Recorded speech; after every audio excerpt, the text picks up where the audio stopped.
Today's story is one of the most documented, most terrifying, and most famous supernatural cases in all of American history.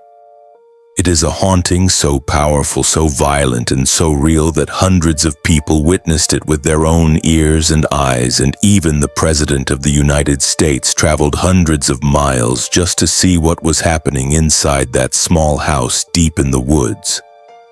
This is the true story of the Bell Witch. It all began in the year 1817 in a quiet small settlement called Adams, located deep in the state of Tennessee, surrounded by endless thick forests and rolling green hills. A farmer named John Bell lived there with his wife Lucy and their 5 children. They were a good, hard-working family. They owned a large piece of fertile land, they grew crops and raised animals, and they were well known and respected by everyone in the community for being kind, honest, and religious people.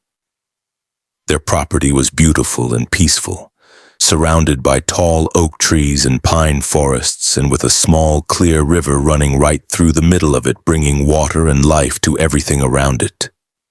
But there was one place on that land that nobody in the family or in the village ever liked to go or even talk about very much. Deep inside the woods, far away from the house, hidden between large gray rocks and twisted old tree roots, there was a dark, narrow cave opening. It went deep down into the earth, and locals in the area had always felt a strange, heavy, uneasy feeling whenever they walked near that place. Old people in the village whispered that something had lived down there long before any human ever set foot in that valley. Something ancient, something that belonged to the land, and something that did not like people coming close or disturbing its peace. At first, everything seemed completely normal and happy. The Bell family lived a quiet, simple life, and they almost never thought about that strange cave hidden far away in the trees or the old stories that people told about it. But then late one summer afternoon, while John Bell was walking near the edge of his fields, checking on his crops, he saw something that made him stop in his tracks and stand completely still. Standing near the deep, dark shadow of a very large oak tree was a strange, shadowy figure. It looked like a large black dog or wolf. But as he looked closer and squinted his eyes, he realized it was not quite right. It was too tall and too thin, and it stood completely still, upright on its back legs, watching him without moving a single muscle or making any sound at all. John walked slowly, step by step, toward it to get a better look and to see what kind of animal it was. But the moment he took one step forward, the figure simply vanished into thin air like smoke, disappearing in the wind or mist burning away under the sun. He told himself over and over that it must have just been his eyes playing tricks on him. Or maybe just a shadow cast by the branches above, or maybe he was just tired from working too hard in the hot sun. But deep down inside his chest, he felt a cold, heavy feeling he could not explain, and from that day on, things in his house and on his land began to change, slowly but surely. It started very softly, almost unnoticeable at first, so quiet that sometimes they thought they might just be imagining it. Every night, just as they were falling asleep deep in their beds, they would hear sounds coming from somewhere inside the house or right outside the walls. Soft knocking sounds coming from the walls or the floor, slow scratching noises like long fingernails dragging across the wood or stone, and faint whispering voices that sounded like they were talking or arguing. But no clear words could ever be understood. John checked every room, every door, every window, every corner, and every space under the floors, but he never found anything. He thought it might be rats or mice or wind blowing through the old wood, or just the house settling and making noises as it cooled down at night. But the sounds did not go away. Instead, they came closer and closer, and they got louder and louder every single night until nobody in the house could sleep or rest anymore. One night, the whole family woke up suddenly at the exact same time because of the sound of loud, heavy footsteps walking right across the ceiling above their heads. Slow, heavy steps that made the wood creak and shake.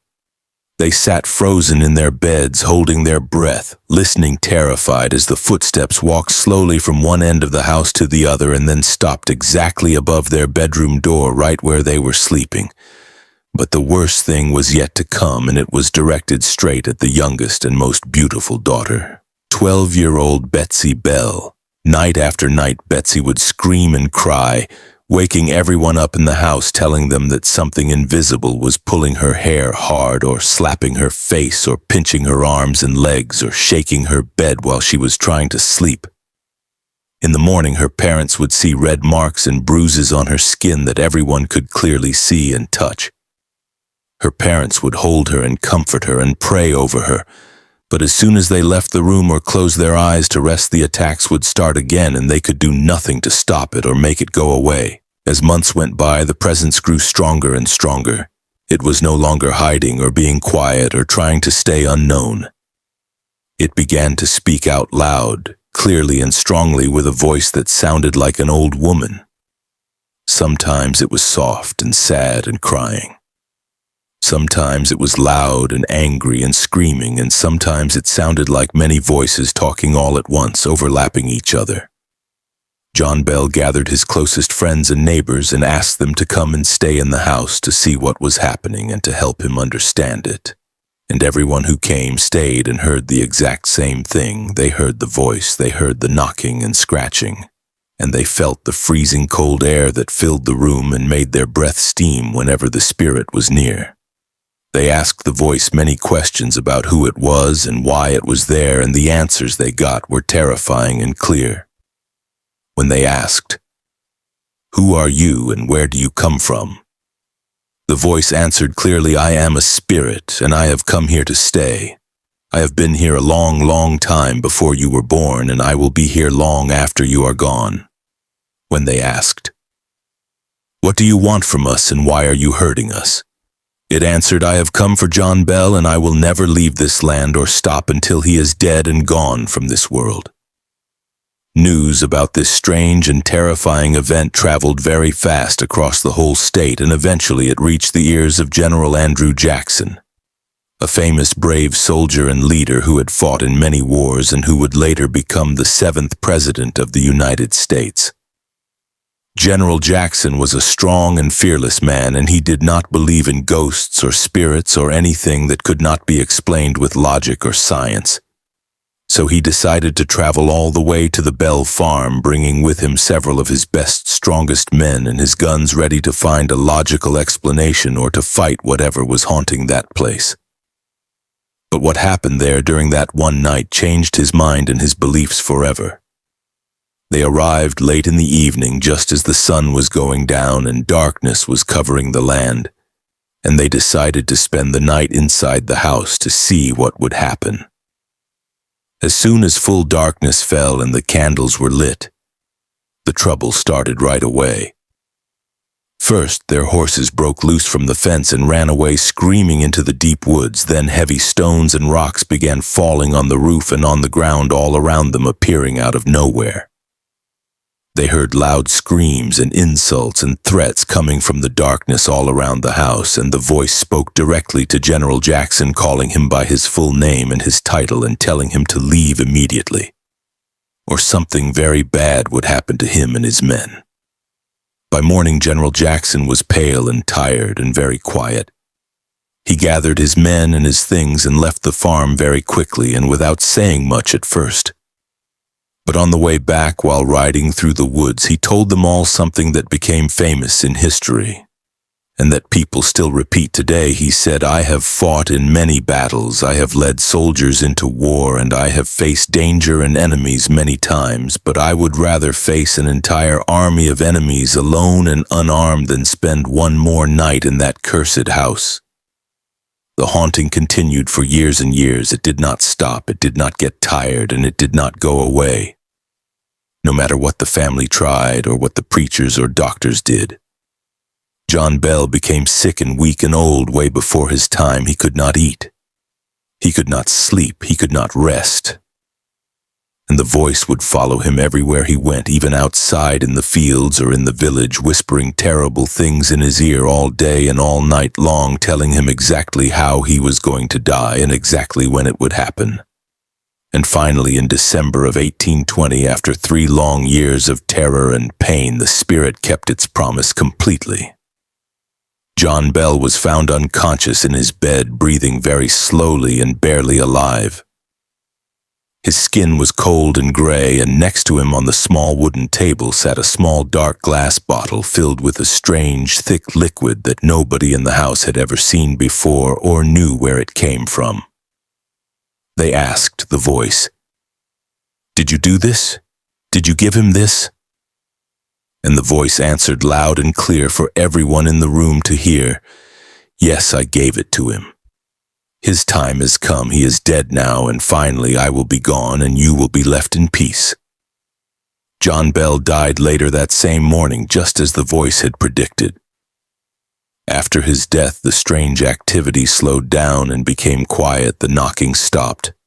The voices became silent, and the family hoped and prayed that it had truly left them forever, and that they could live in peace again. But reports from visitors and people living nearby tell a different story even many years later. And even until today, people walking near that dark cave deep in the woods or passing by the old house at night still say they hear soft knocking sounds or faint whispering voices calling out their names, or feel a sudden freezing coldness that makes them run away as fast as they can. To this day, nobody can truly explain what happened at the Bell farm or what kind of force or spirit was there. Was it a ghost of someone who died there long ago? Was it a demon or evil entity? Was it some kind of ancient energy or something else that science still cannot understand or explain? Many people have tried to say it was just imagination or sickness or lies, but the fact remains that hundreds of witnesses, including neighbors, doctors, religious leaders, and even a future president, all saw and heard the exact same things, and they all believed it was real and true. If you ever travel to Tennessee and you visit the small town of Adams, you can still go and see the Bell Witch Cave today. It is open to visitors and tourists, and many people go there every year to see the place where one of history's most famous and terrifying hauntings happened. But if you go there and you walk near that dark opening hidden between the trees and the rocks, listen very carefully and listen closely with all your attention, because you might just hear her whispering, still there, still waiting and still watching, just in case someone new comes to visit.